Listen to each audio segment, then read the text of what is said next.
हाल ही में कुछ परीक्षाओं में हुई पेपर लीक की घटनाओं की निष्पक्ष जांच और दोषियों को कड़ी से कड़ी सजा दिलवाने के लिए मेरी सरकार प्रतिबद्ध है। मेरा सरकार ने सीएए कानून के तहत शरणार्थियों को नागरिकता देना शुरू कर दिया है। 25 जून 1975 को लागू हुआ आपातकाल संविधान पर सीधे हमले का सबसे बड़ा और काला अध्याय था। सदस्यों को बहुत बहुत बधाई और शुभकामनाएं देती हूं। आप सभी यहाँ देश के मतदाताओं का विश्वास जीतकर आए हैं। देश सेवा और जन सेवा का ये सौभाग्य बहुत कम लोगों को मिलता है। मुझे पूरा विश्वास है आप राष्ट्र प्रथम की भावना के साथ अपना दायित्व निभाएंगे, 140 करोड़ देशवासियों की आकांक्षाओं की पूर्ति का माध्यम बनेंगे।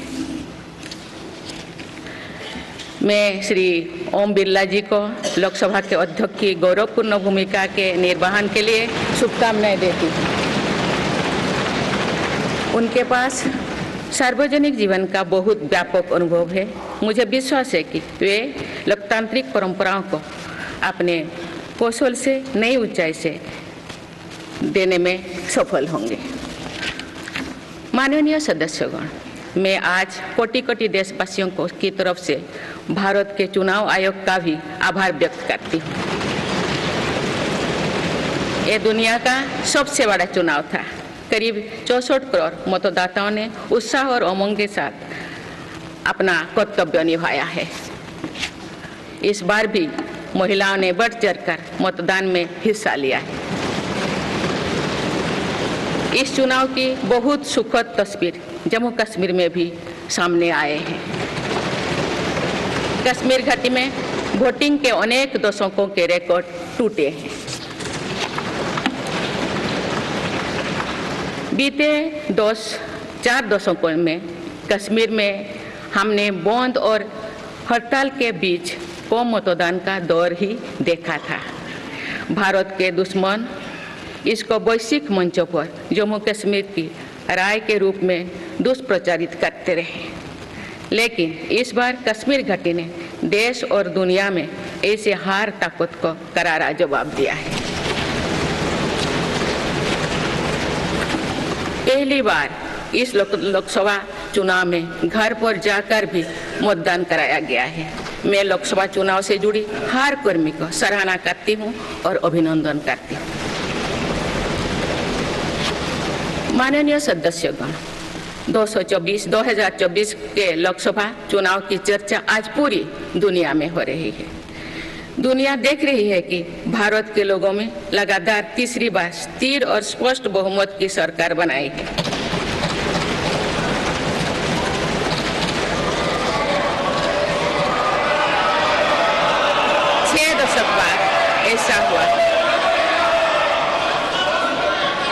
छह दशक बाद ऐसा हुआ है। ऐसा समय में जो भारत के लोगों की आकांक्षाएं सर्वोच्च स्तर पर है, लोगों ने मेरी सरकार पर लगातार तीसरी बार भरोसा जताया है।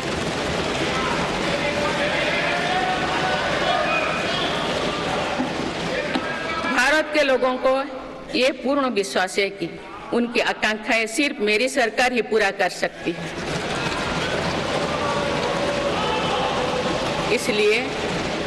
इसलिए 2024 का ये चुनाव नीति, नियत, निष्ठा और निर्णयों पर विश्वास का चुनाव रहा है।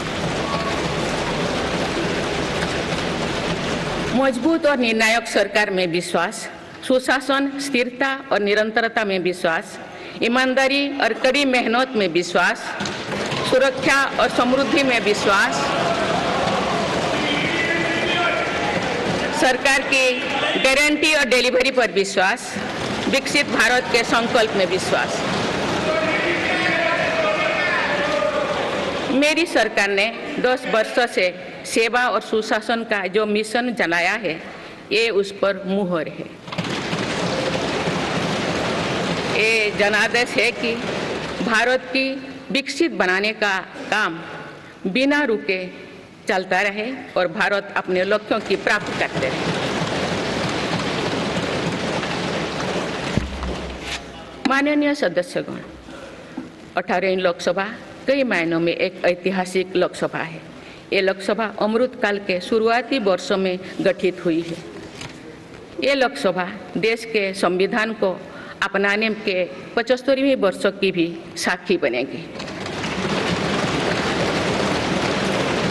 मुझे विश्वास है कि इस लोकसभा में जन कल्याण के फसलों का नवीन अध्याय लिखा जाएगा।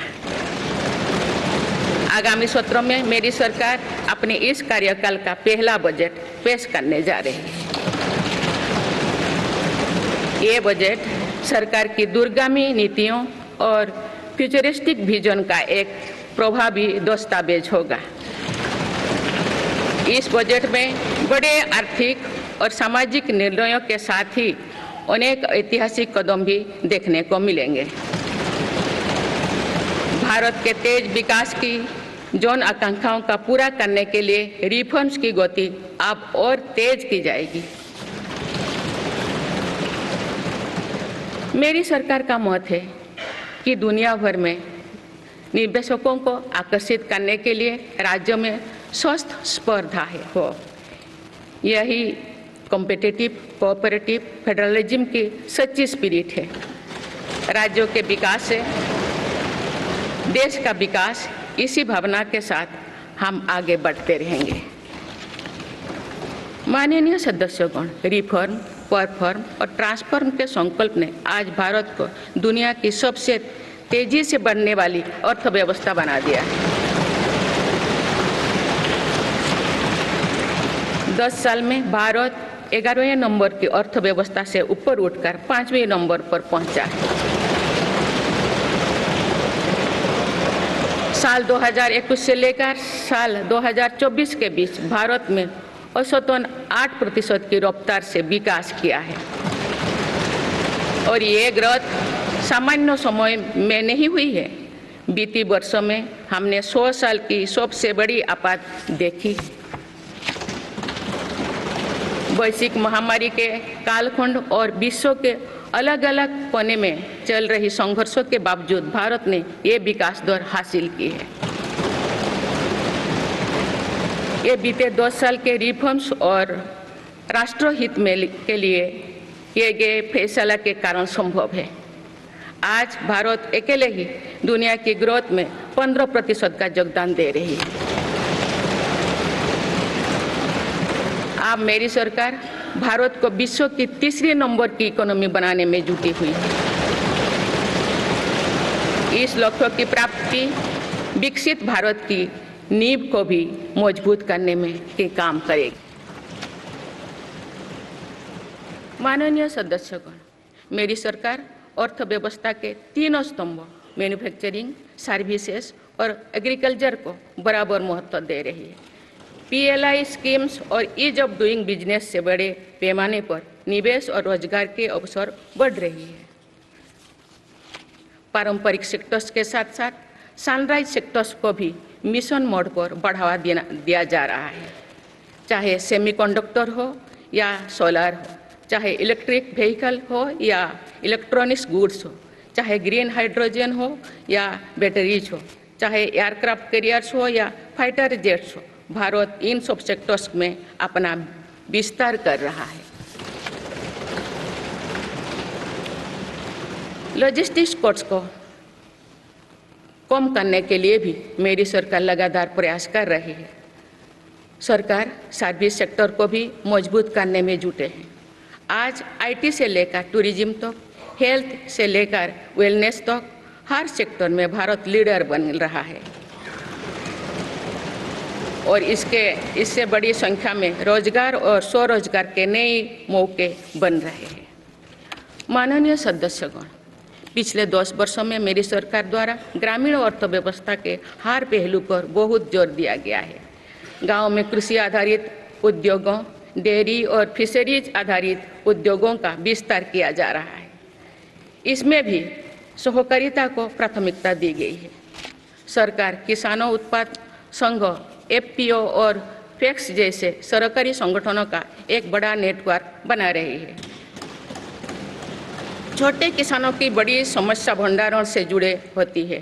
इसलिए मेरी सरकार ने सहकारिता क्षेत्र में दुनिया की सबसे बड़ी भंडारण योजना पर काम शुरू कर चुकी है। किसान अपने छोटे खर्चे पूरे करने के लिए इसके लिए पीएम किसान सम्मान निधि के तहत उन्हें 3,20,000 करोड़ रुपये से ज़्यादा राशि दे सकती है।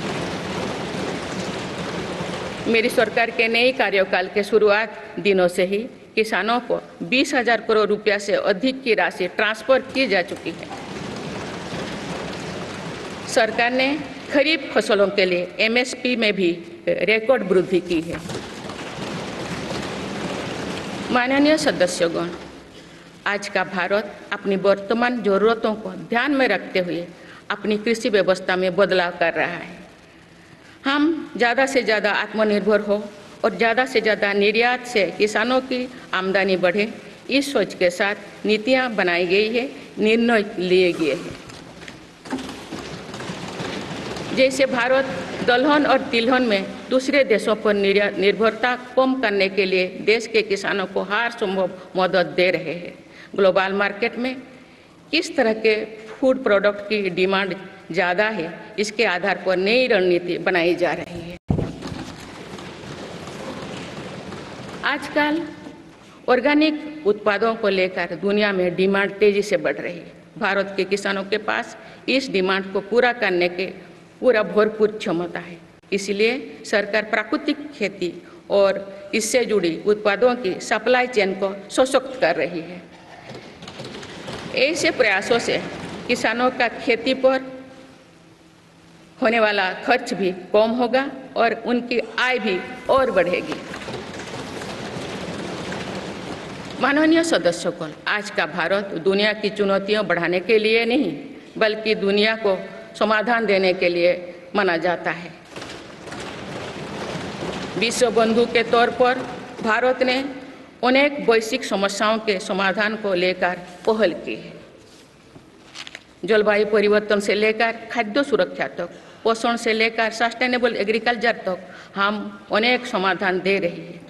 हमारे मोटे अनाज श्री अन्न की पहुंच सुपर फूड के तौर पर दुनिया के कोने कोने में हो, इसके लिए भी अभियान चल रहा है। भारत की पहल पर पूरी दुनिया ने वर्ष 2023 में इंटरनेशनल मिलेट्स ईयर मनाया है। आपने देखा है, हाल ही में पूरी दुनिया ने अंतर्राष्ट्रीय योग दिवस भी मनाया है। भारत की इस महान परंपरा की प्रतिष्ठा विश्व में लगातार बढ़ रही है। योग और आयुष को बढ़ावा देकर भारत एक स्वस्थ विश्व के निर्माण में मदद कर रही है। मेरी सरकार ने रिन्यूएबल एनर्जी की क्षमता भी कई गुना बढ़ाई है। हम जलवायु से जुड़े लक्ष्यों को निर्धारित समय से पहले प्राप्त करने की दिशा दिखा रहा है। नेट जीरो के लिए आज भारत के प्रयास कई दूसरे देशों को प्रेरित कर रहे हैं। इंटरनेशनल सोलर अलायंस जैसे पहल पर आज रिकॉर्ड संख्या में दुनिया के देश हमारे साथ जुड़े हैं। माननीय सदस्यगण, आने वाला समय ग्रीन एरा यानी हरित युग का है। मेरी सरकार इसके लिए भी हर जरूरी कदम उठा रही है। हम हरित उद्योगों पर निवेश बढ़ा रहे हैं, जिससे ग्रीन जॉब्स भी बढ़े हैं। ग्रीन एनर्जी हो या फिर ग्रीन मोबिलिटी, हर मोर्चे पर हम बड़े लक्ष्यों के साथ काम कर रहे हैं। मेरी सरकार अपने शहरों को दुनिया के बेहतरीन लिविंग स्पेस बनाने के लिए भी प्रतिबद्ध है। प्रदूषण से मुक्त, साफ सुथरे और सुविधा युक्त शहरों में रहना भारत के नागरिकों का हक है। विशेष रूप से छोटी शहरें और कस्बे में बीते 10 वर्षों से अभूतपूर्व निवेश किया गया है। भारत में आज दुनिया का तीसरे सबसे बड़ा डोमेस्टिक एविएशन मार्केट है। अप्रैल 2014 में भारत में सिर्फ 209 एयरलाइन रूट्स थे। अप्रैल 2024 में इनकी संख्या बढ़कर 605 हो गया है। हवाई यात्रा में हो रहे इस विस्तार का सीधा लाभ टियर 2, टियर 3 शहरों को हो रहा है। 10 वर्षों में देश के 21 शहरों तक मेट्रो सुविधाएं पहुंची है। वंदे मेट्रो जैसे कई योजनाएं पर काम चल रही है। भारत का पब्लिक ट्रांसपोर्ट दुनिया में बेहतरीन हो, इस लक्ष्य के साथ मेरी सरकार काम कर रही है। माननीय सदस्यगण, मेरा सरकार इन आधुनिक मापदंड पर काम कर रही है जिससे भारत विकसित देश के सामने बराबरी से खड़े हो सके। इंफ्रास्ट्रक्चर का विकास इस दिशा में बदलते भारत की नई तस्वीर के रूप में उभारा है। मेरी सरकार ने 10 वर्षों में पीएम ग्रामीण सड़क योजना के तहत गांव में 3,80,000 किलोमीटर से ज़्यादा सड़कें बनाई। आज भारत में नेशनल हाईवेज और एक्सप्रेसवेज का जाल बिछ रहा है। नेशनल हाईवेज बनाने की गति में भी 2 गुनी से अधिक की वृद्धि हुई है। अहमदाबाद मुंबई के बीच हाई स्पीड रेल इकोसिस्टम का निर्माण कार्य भी तेजी से आगे बढ़ रहे हैं।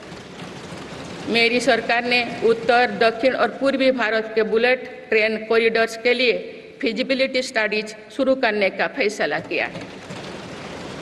पहली बार देश में अंतर्देशीय जलमार्गों के विकास पर इतने व्यापक रूप से काम शुरू हुआ है।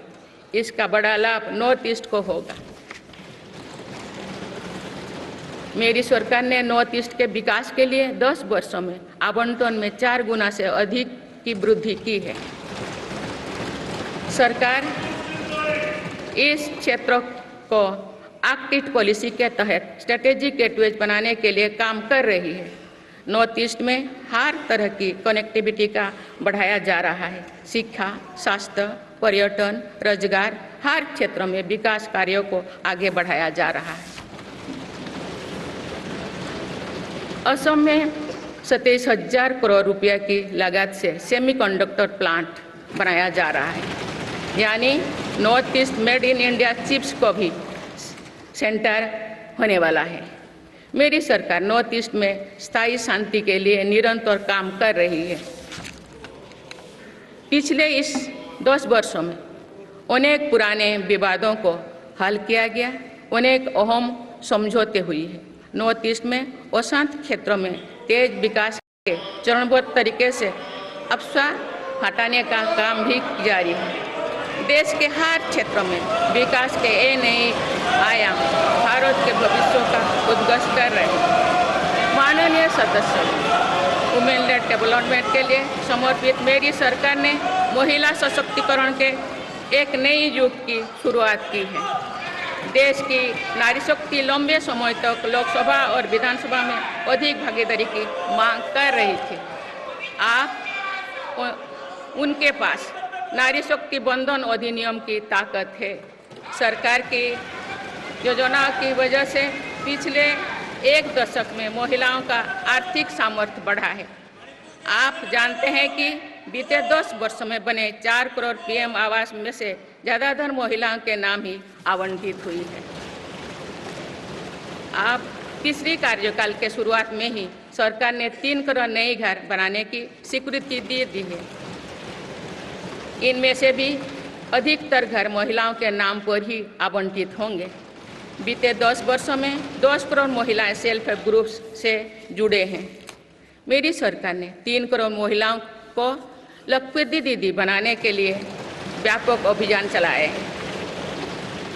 इसके लिए सेल्फ हेल्प ग्रुप्स को आर्थिक मदद भी बढ़ाई जा रही है। सरकार का प्रयास है कि महिलाओं का कौशल बढ़े, कमाई के साधन बढ़े और उनका सम्मान भी बढ़े।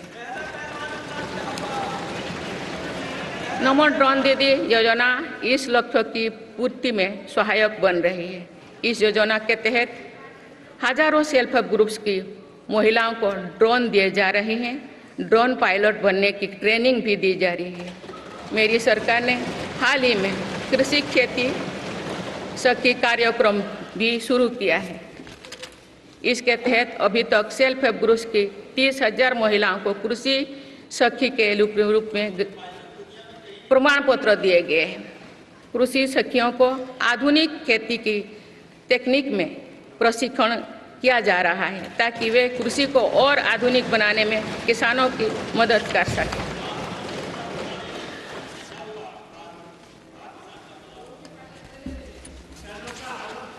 माननीय सदस्यगण,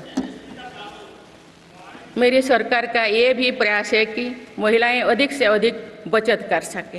बैंक खातों में जमा राशि पर बेटियों को ज़्यादा ब्याज देने वाला सुकन्या समृद्धि योजना की लोकप्रियता से हम परिचित हैं। मुफ्त राशन और सस्ते गैस सिलेंडर की योजना से महिलाओं को बहुत लाभ हो रहा है। अब मेरी सरकार बिजली का बिल जीरो करने और बिजली बेचकर कमाई करने की योजना भी लाई है। पीएम सूर्यघर मुफ्त बिजली योजना के तहत घर की छत पर सोलर पैनल लगाए जा रहे हैं। इसके लिए मेरी सरकार प्रति परिवार 78,000 रुपया तक की मदद कर रही है। इतने कम समय में 1 करोड़ से ज़्यादा परिवार इन योजना में रजिस्टर कर चुके हैं। जिन घरों में सोलर पैनल लग चुके हैं, अब वहां बिजली का बिल जीरो हो गया है। माननीय सदस्यगण, विकसित भारत का निर्माण तभी संभव है जब देश के गरीब, युवा, नारी शक्ति और किसान सशक्त होंगे। इसलिए मेरी सरकार की योजनाओं में सर्वोच्च प्राथमिकता इन्हीं 4 स्तंभों को दी जा रही है। हमारी कोशिश इन तो हर सरकारी योजना का लाभ पहुंचाने की है और यही सैचुरेशन को की अप्रोच भी है। जो भारत इस इच्छा शक्ति के साथ काम कर रही है कि सरकारी योजना से एक भी व्यक्ति छूटे नहीं, तो इसका लाभ सभी को होता है।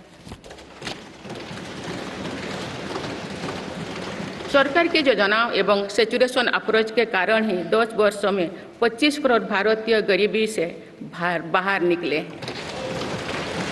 इसमें अनुसूचित जाति, अनुसूचित जनजाति, पिछले वर्ग, हर समाज, हर क्षेत्र के परिवार है।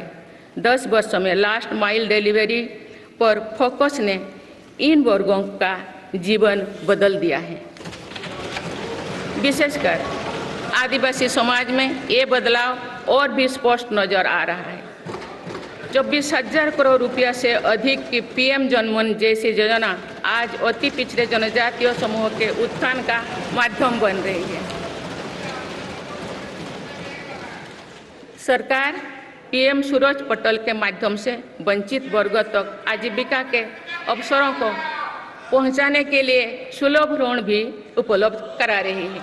मेरी सरकार दिव्यांग भाइयों और बहनों के लिए किफायती और स्वदेशी सहायक उपकरण विकसित कर रही है।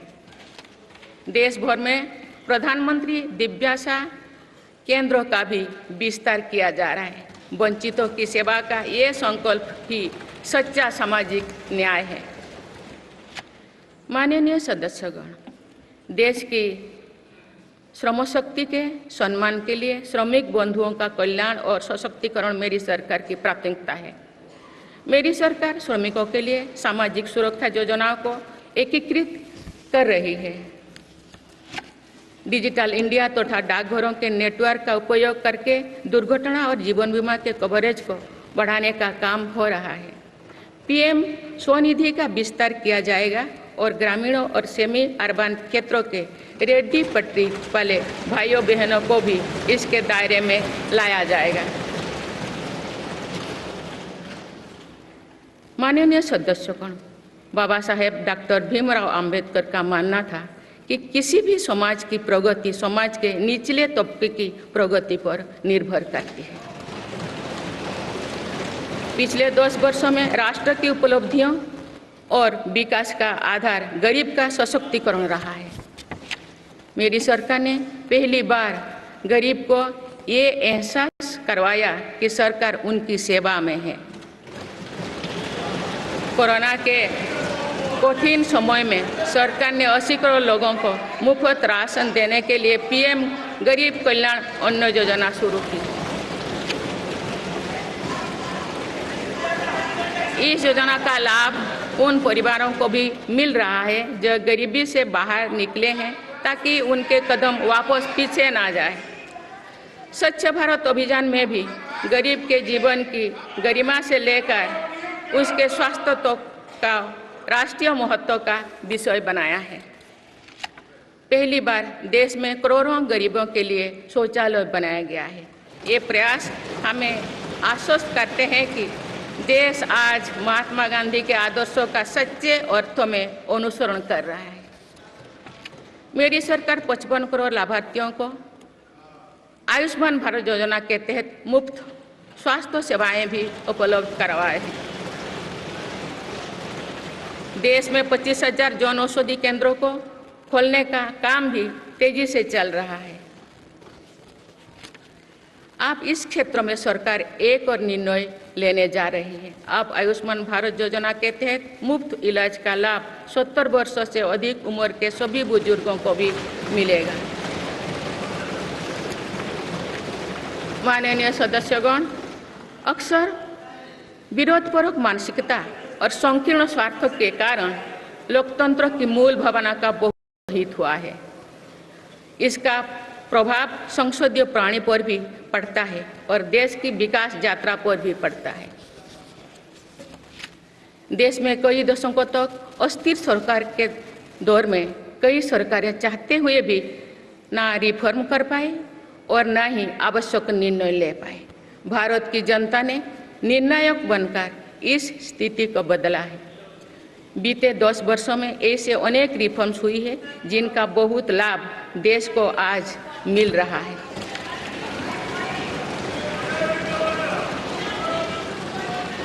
जब ये रिफॉर्म्स किए जा रहे थे तो भी इनका विरोध किया गया था। नकारात्मकता फैसले की कोशिश की गई थी, लेकिन ये सारे रिफॉर्म्स समय की कसौटी पर खरे साबित हुए हैं।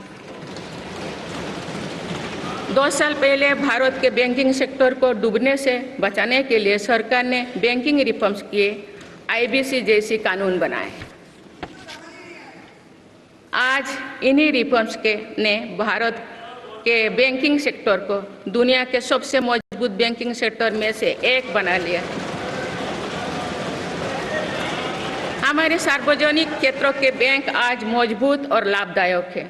सार्वजनिक क्षेत्रों के बैंकों के लाभ 2023-24 में 1.4 लाख करोड़ रुपये को पार कर गया, जो पिछले वर्षों की तुलना में 35% अधिक है। हमारे बैंकों की मजबूती उन्हें ऋण आधार का विस्तार करने और राष्ट्र के आर्थिक विकास में योगदान करने के लिए सक्षम बनाती है। सरकारी बैंकों का एनपीए भी लगातार कम हो रही है। आज एसबीआई रिकॉर्ड मुनाफे पर है। आज एलआईसी पहले से कहीं अधिक मजबूत है। आज एचएएल भी देश की डिफेंस इंडस्ट्री को ताकत दे रही है।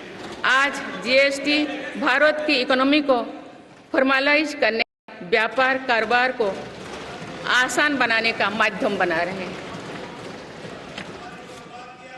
अप्रैल महीने में पहली बार जीएसटी कलेक्शन ने 2 लाख करोड़ रुपये का स्तर पार कर गया है। इससे राज्यों की आर्थिक ताकत भी बढ़ी है। डिजिटल इंडिया और डिजिटल पेमेंट्स के प्रति भी आज पूरा विश्व आकर्षित हो रही है। माननीय सदस्यगण, एक सशक्त भारत के लिए हमारे सैन्य बलों में आधुनिकता जरूरी है।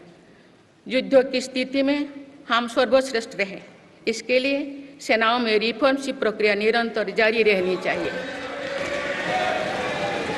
इसी सोच के साथ मेरी सरकार ने बीते 10 वर्षों में डिफेंस सेक्टर में अनेक रिफॉर्म्स किए हैं। जीडीएस जैसे रिफॉर्म्स ने हमारी सेनाओं को नई मजबूती दी है। मेरी सरकार ने डिफेंस सेक्टर को आत्मनिर्भर बनाने के कई महत्वपूर्ण कदम उठाए हैं। ऑर्डिनेंस फैक्ट्रीज के रिफॉर्म से डिफेंस सेक्टर को बहुत लाभ हुआ है। 40 से अधिक ऑर्डिनेंस फैक्ट्रीज को 7 निगमों में संगठित करने से उनकी क्षमता और दक्षता दोनों बढ़ी है। ऐसे ही रिफॉर्म्स के कारण भारत आज 1 लाख करोड़ रुपये से अधिक की डिफेंस मैन्युफैक्चरिंग कर रहा है। पिछले एक दशक में हमारे डिफेंस एक्सपोर्ट 18 गुना अधिक होकर 21,000 करोड़ रुपया तक पहुंच चुका है। फिलीपींस के साथ ब्रह्मास मिसाइल का रक्षा सौदा डिफेंस एक्सपोर्ट के क्षेत्र में भारत की पहचान मजबूत कर रहा है। सरकार ने युवाओं और उनके स्टार्टअप्स को बढ़ावा देकर आत्मनिर्भर डिफेंस सेक्टर की मजबूत नींव तैयार की है। मेरी सरकार उत्तर प्रदेश और तमिलनाडु में 2 डिफेंस कॉरिडोर्स भी विकसित कर रही है। हम सभी के लिए एक खुशी की बात है कि पिछले वर्ष हमारी सैन्य जरूरतों की लगभग 70% खरीद भारतीय उद्योगों से ही की गई है।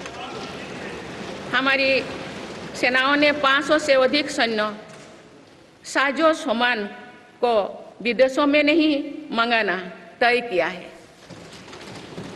ये सभी हथियार और उपकरण अब सिर्फ भारतीय कंपनियों से ही खरीद की जाएगी। मेरी सरकार ने सैनिकों के हितों को भी हमेशा प्राथमिकता दी है। तभी 4 दशक के बाद 1 रैंक 1 पेंशन को लागू किया गया है। इसके तहत अब तक 1,20,000 करोड़ रुपया दिए जा चुके हैं।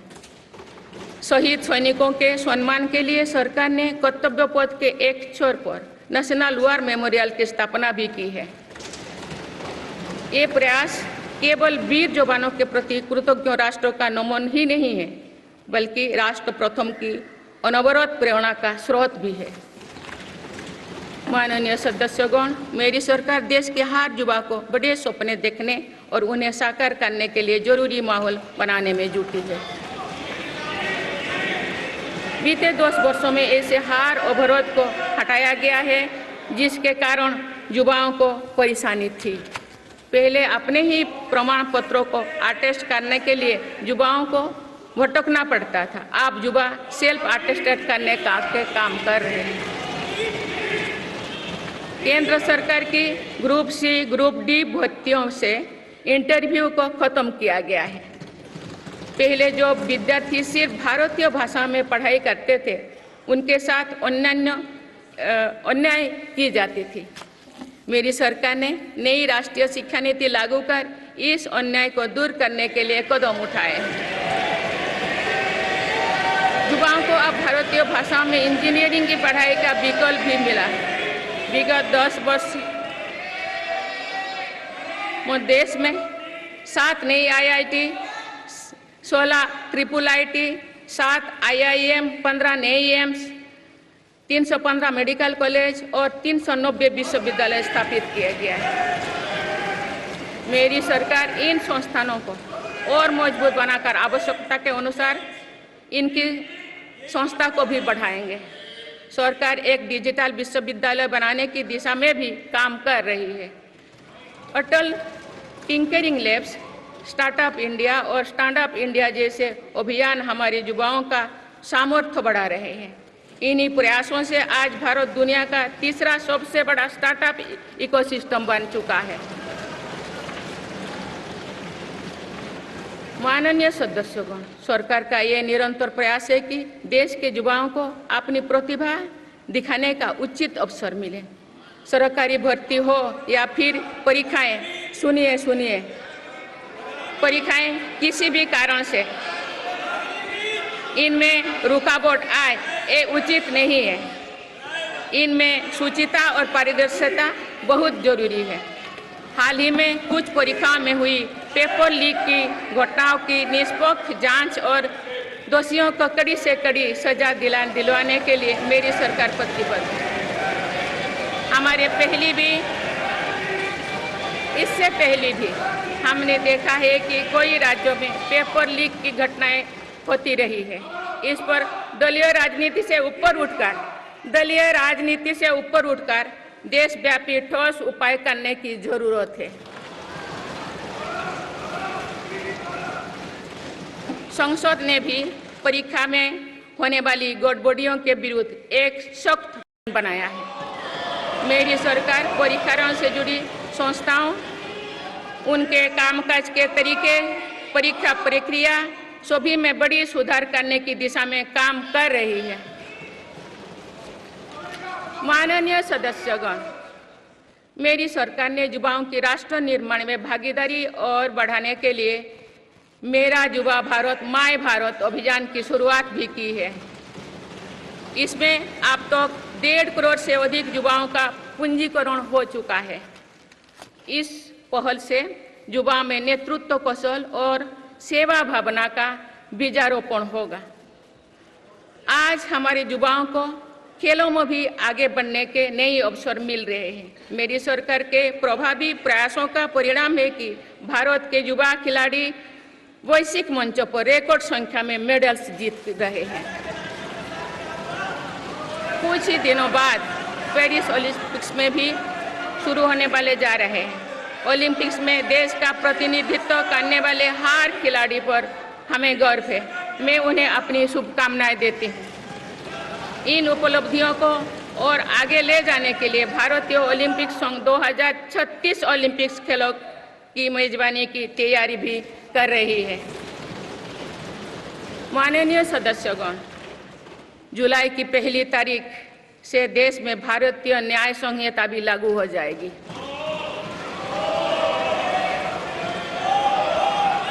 अंग्रेजी राज में गुलामों को दौड़ देने की मानसिकता थी।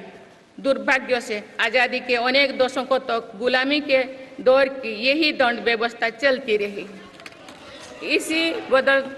इसे बदलने की चर्चा अनेक दशकों से की जा रही थी, लेकिन ये साहस भी मेरी सरकार ने ही करके दिखाए हैं।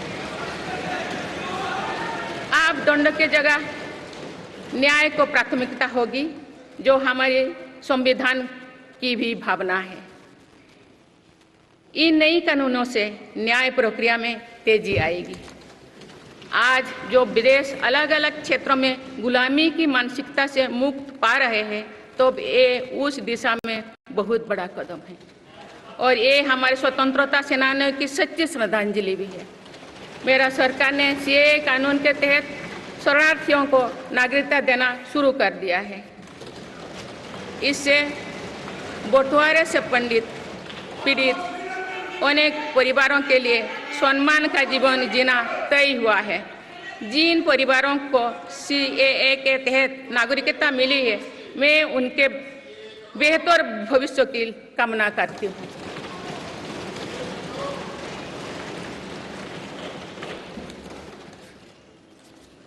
माननीय सदस्यगण, मेरी सरकार भविष्य निर्माण के प्रयासों के साथ ही भारतीय संस्कृति के वैभव और विरासत को फिर से स्थापित कर रही है।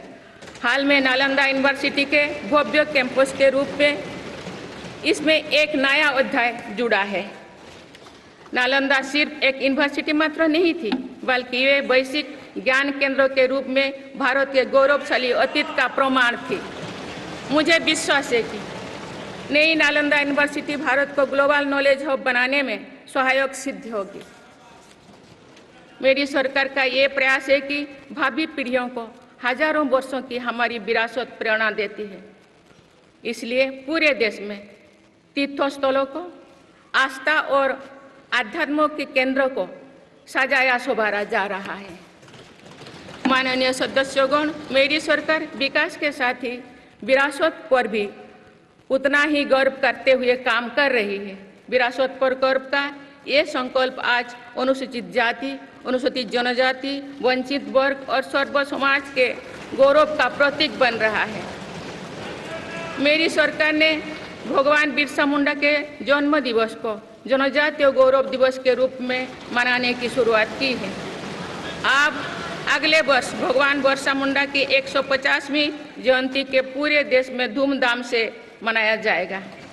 देश रानी दुर्गावती की 500वीं जयंती को भी व्यापक स्तर पर मना रहा है।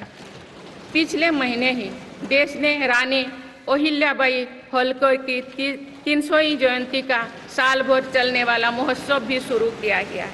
इससे पहले सरकार गुरु नानक देव जी का 550वां और गुरु गोविंद सिंह जी का 350वां प्रकाश पर्व भी धूमधाम से मना चुके हैं। एक भारत श्रेष्ठ भारत के भाव से काशी तमिल संगमम, सौराष्ट्र तमिल संगमम जैसी उत्सवों की परिपाटी भी मेरी ही सरकार ने शुरू की है। इन आयोजनों से हमारी नई पीढ़ियों को राष्ट्र निर्माण की प्रेरणा मिलती है और राष्ट्र पर गौरव का भाव और मजबूत होता है। माननीय सदस्यगण, हमारी सफलताएं हमारी साझी धरोहर है, इसीलिए उन्हें अपनाने में संकोच नहीं, स्वाभिमान होना चाहिए। आज अनेक सेक्टर्स में भारत बहुत अच्छा प्रदर्शन कर रहा है। ये उपलब्धियां हमें हमारी प्रगति और सफलताओं पर गर्व करने की अपार अवसर देती है। जो भारत डिजिटल पेमेंट्स के मामले में दुनिया में अच्छा प्रदर्शन करता है तो हमें गर्व होना चाहिए। जो भारत के वैज्ञानिक चंद्रयान को चंद्रमा के दक्षिणी ध्रुव पर सफलता से उतारते हैं तो हमें गर्व होना चाहिए। जो भारत दुनिया की सबसे तेज बढ़ती इकोनॉमी बनता है तो हमें गर्व होना चाहिए। जो भारत इतना बड़ा चुनाव अभियान बिना बड़ी हिंसा और अराजकता से पूरा कराए तो भी हमें गर्व होना चाहिए। आज पूरा विश्व हमें मदर ऑफ डेमोक्रेसी के रूप में सम्मान देता है। भारत के लोगों ने हमेशा लोकतंत्र के प्रति अपना पूर्ण विश्वास प्रकट किया है। चुनाव से जुड़ी संस्थाओं पर पूरा भरोसा जताया है। स्वस्थ लोकतंत्र को बनाए रखने के लिए हमें इस विश्वास को सुसह्य कर रखना है, इसकी रक्षा भी करना है। हमें याद रखना होगा, लोकतांत्रिक संस्थाओं और चुनावी प्रक्रिया पर लोगों के विश्वास को चोट पहुंचाना उसी डाल को काटना जैसे जिस पर हम सब बैठे हैं। हमारे लोकतंत्रों की विश्वसनीयता को ठेस पहुंचाने की हर कोशिश की सामूहिक आलोचना होना चाहिए। हम सभी को वो दौर याद है जो बैलेट पेपर छीन लिया जाता था, लूट लिया जाता था। मतदान प्रक्रिया को सुरक्षित बनाने के लिए ईवीएम को अपनाने का फैसला किया गया था। पिछले कई दशकों में ईवीएम में सुप्रीम कोर्ट से लेकर जनता की अदालत तो हर कसौटी को पार किया है। माननीय सदस्यगण, मैं आप सभी सदस्यों से अपनी कुछ और चिंताएं भी साझा करना चाहती हूँ। मैं चाहूँगी कि आप सभी इन विषयों पर चिंतन मनन करके इन विषयों पर ठोस और सकारात्मक परिणाम देश को दें। आज की संचार क्रांति के युग है में विघटनकारी ताकतें लोकतंत्र को कमजोर करने और समाज में दरार डालने की साजिश रच रहे हैं। ये ताकतें देश के भीतर भी है और देश के बाहर भी संचालित हो रहे हैं। इसके द्वारा अफवाह फैलाने का, जनता को भ्रम में डालने का, मिस इन्फॉर्मेशन का सहारा लिया जा रहा है। इस स्थिति को ऐसे ही बेरोक टोक नहीं चलने दिया जा सकता है। आज के समय में टेक्नोलॉजी हर दिन और उन्नत हो रही है। ऐसे में मानवता के विरुद्ध इनका गलत उपयोग बहुत घातक है। भारत ने विश्व मंच पर भी इन चिंताओं को प्रकट किया है और एक ग्लोबल फ्रेमवर्क की वकालत की है। हम सभी का दायित्व है कि इन प्रवृत्ति को रोकें, इस चुनौती से निपटने के लिए नए रास्ते खोजें। माननीय सदस्यगण, 21वीं सदी के इस तीसरे दशक में आज ग्लोबल ऑर्डर एक नया शक्ल ले रहा है। मेरी सरकार के प्रयासों से आज भारत विश्व बंधु के रूप में दुनिया को नया भरोसा दे रही है।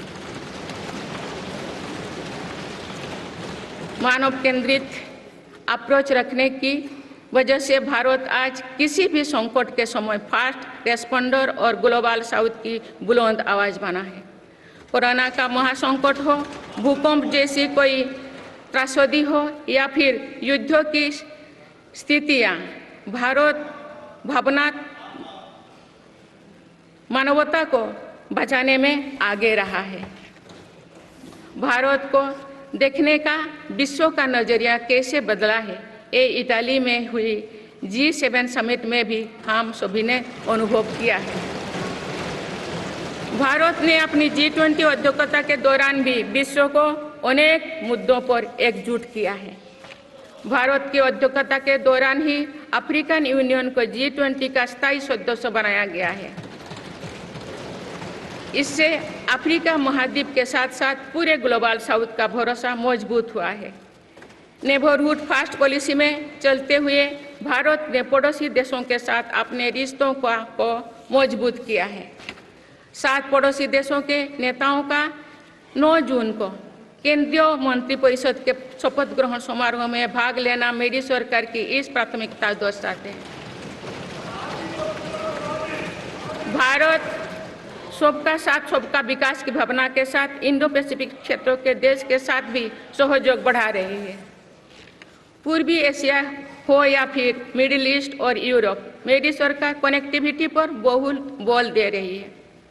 भारत के विजन ने ही India Middle East Europe economic corridor को आकार देना शुरू किया है। ये कॉरिडोर 21वीं सदी के सबसे बड़ी गेम चेंजर में एक सिद्ध होगा। माननीय सदस्यगण, आने वाला कुछ महीने में भारत एक गणतंत्र के रूप में 75वें वर्ष पूरी करने जा रहे हैं। भारत का संविधान बीते दशकों में हर कसौटी पर खरा उतरा है। जब संविधान बन रहा था तब भी दुनिया में ऐसे ताकतें थे जो भारत के असफल होने की कामना कर रही थी। देश में संविधान लागू होने के बाद भी संविधान पर अनेक बार हमले हुए हैं। आज 27 जून है। 25 जून 1975 को लागू हुआ आपातकाल संविधान पर सीधे हमले का सबसे बड़ा और काला अध्याय था।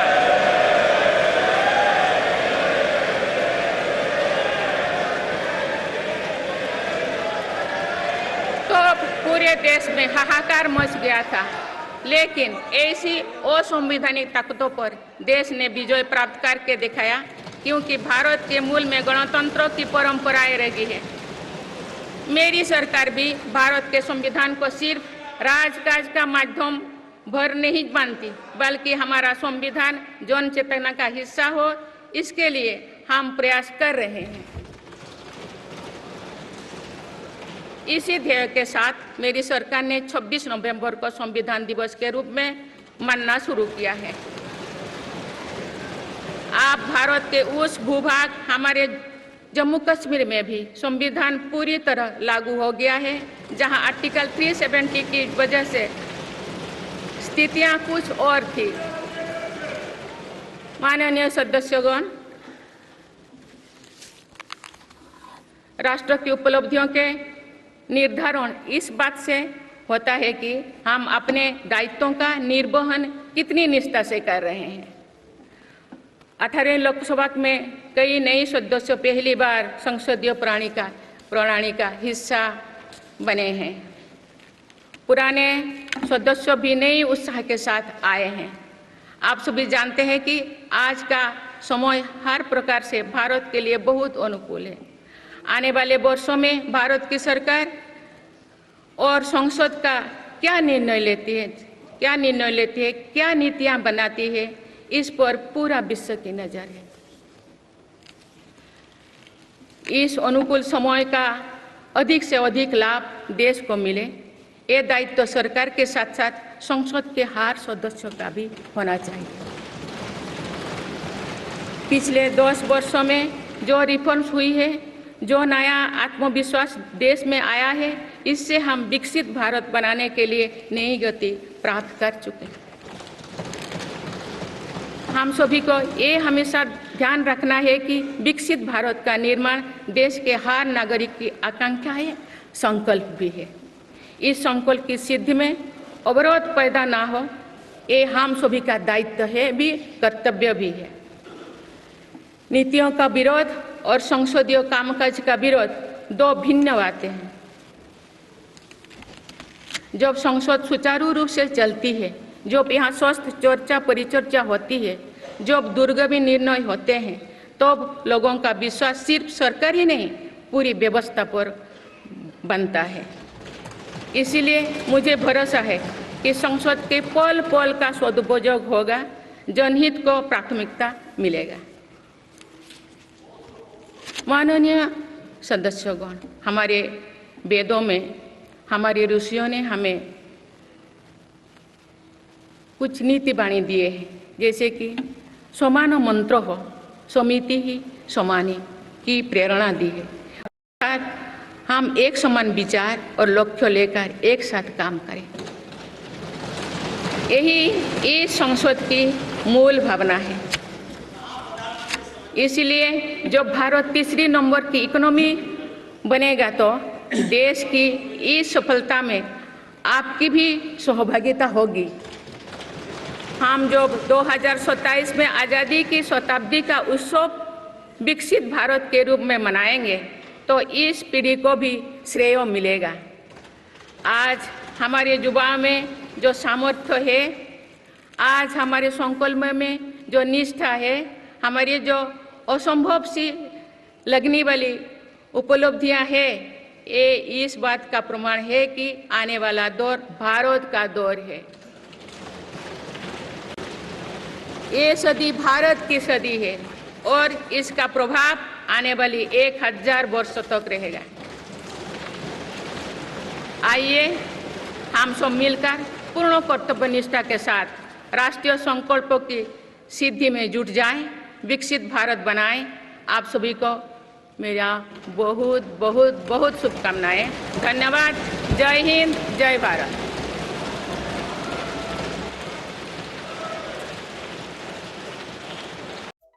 Subscribe to Midday India. Get direct notifications on all our videos by clicking on the bell icon.